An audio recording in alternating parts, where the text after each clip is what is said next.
Good morning friends. आज हम बात करेंगे हमारे बीए पार्ट फर्स्ट ईयर का फर्स्ट पेपर जिसमें हमने देखा था समाजवाद।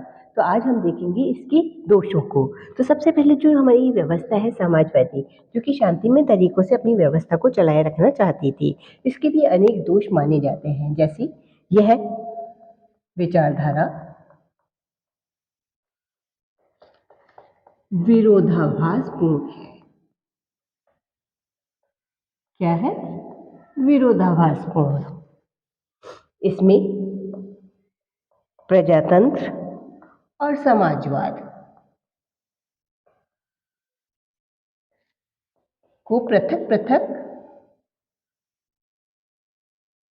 रूप से प्राप्त किया जाता है।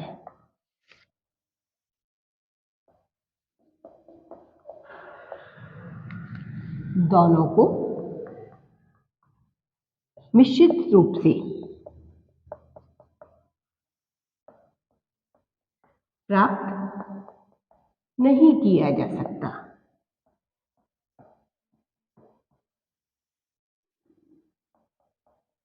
इसलिए इसका ये सबसे महत्वपूर्ण दोष माना जाता है कि यह विचारधारा विरोधाभासपूर्ण है, जिसमें कि प्रजातंत्र और समाजवाद को पृथक पृथक रूप से प्राप्त किया जाता है। दोनों को एक साथ प्राप्त नहीं किया जा सकता। देन यह ना तो पूर्ण प्रजातांत्रिक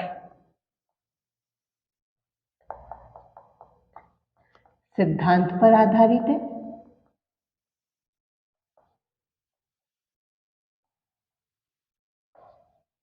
और ना ही समाजवादी,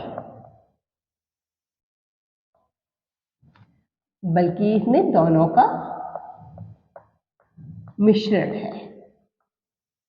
तो फ्रेंड्स, इस तरीके से इस व्यवस्था में ये दोनों ही आधार है, जो कि विरोधाभासपूर्ण मानी जाती है यह व्यवस्था। और यह ना तो पूर्ण प्रजातांत्रिक सिद्धांत पर आधारित है और ना ही समाजवादी सिद्धांतों पर आधारित। इसमें दोनों के ही मिश्रित रूप पाया जाता है। जबकि कोई भी व्यवस्था हो, उसे अपनाए रखने के लिए उसमें एक आधार होना अनिवार्य है। देन इसमें लोक कल्याण के, किसके नाम पर? लोक कल्याण के नाम पर राज्य के हित अत्यधिक सत्ता का केंद्रीकरण हो गया है। यानी इस व्यवस्था का मेन जो दोष माना जाता है वो क्या माना जाता है? इसमें लोक कल्याण के नाम पर राज्य के हित और अत्यधिक सत्ता का केंद्रीकरण कर दिया गया है। जबकि सत्ता अपने विकेंद्रीकृत होती है तभी वह अन्य कार्यों को संपन्न कर सकती है। देन राज्य की शक्ति में विस्तार होने से क्या हो गया? नौकरशाही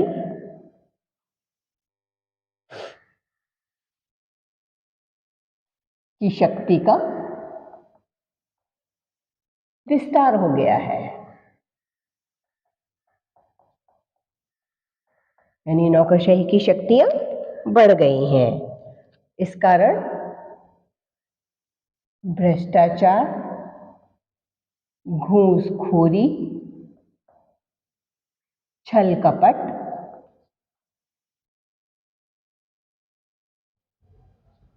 आदि भावना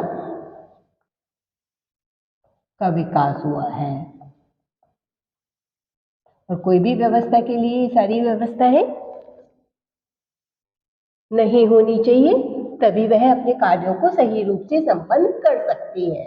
तो फ्रेंड्स, इस तरीके से जो हमारी यह व्यवस्था है समाजवादी व्यवस्था, इसके अंतर्गत क्योंकि यह अनेक गुणों पर आधारित होते हुए भी इसमें अनेक दोष पाए गए हैं, जिसके कारण इसमें भ्रष्टाचार की व्यवस्था भी व्याप्त होती जा रही है। इन व्यवस्थाओं को कम करने के लिए, साथ ही इसके अंतर्गत हमारी जो समाजवाद में अधिक बल किस पर दिया गया है? समानता पर। अतः आलसी, परिश्रमी, कुशल,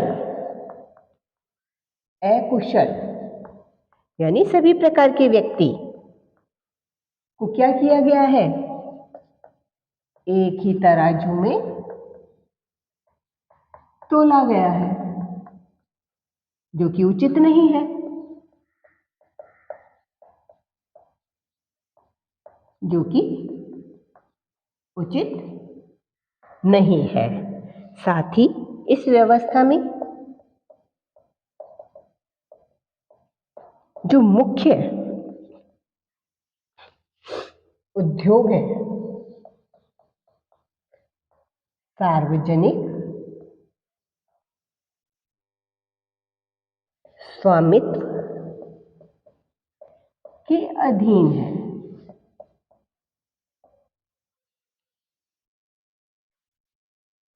अतः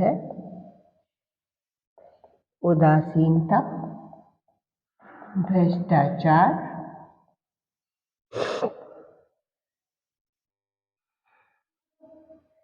के कारण उत्पादन में कमी आई है। तो फ्रेंड्स, इस तरीके से ये जो हमारी समाजवादी व्यवस्था है, अनेक गुण होने के बावजूद भी इसमें अनेक दोष पाए जाते हैं। इसके अंतर्गत समाजवाद में अधिक बल समानता पर दिया जाता है। इस कारण आलसी या परिश्रमी व्यक्ति, कुशल और अकुशल व्यक्ति एक ही तराजू में तोले जाते हैं, जो कि उचित नहीं है।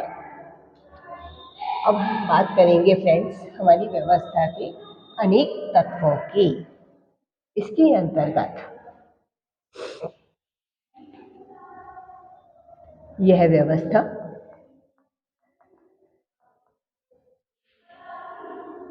वेतन वृद्धि, किसकी? वेतन की वृद्धि से निर्वहन व्यय बढ़ गया है, जिसमें न केवल किसका,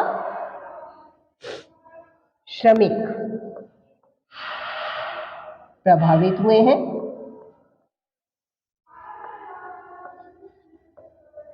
बल्कि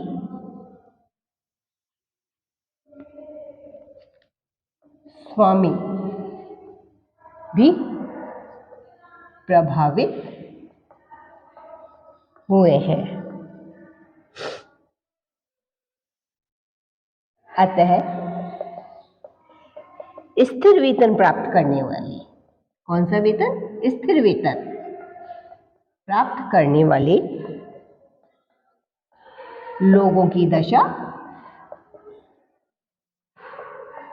दयनीय हो गई है। तो फ्रेंड्स, इस तरीके से हमारी ये जो व्यवस्था है, जिसे हम समाजवादी व्यवस्था के आधार के रूप में जानते हैं, क्योंकि शांति में साधनों के माध्यम से अपने कार्यों को संपन्न करना चाहती थी। यह अनेक गुणों के बावजूद इसमें जो कुछ दोष पाए गए हैं, लेकिन समाज में व्यवस्था को बनाए रखने के लिए शांति में साधनों के माध्यम से इस व्यवस्था को कायम किया जा सकता है। Thank you so much friends. अगर आपने मेरे चैनल को सब्सक्राइब नहीं किया है तो प्लीज़ सब्सक्राइब कीजिए, पसंद आए तो लाइक कीजिए और शेयर कीजिए। Thank you so much.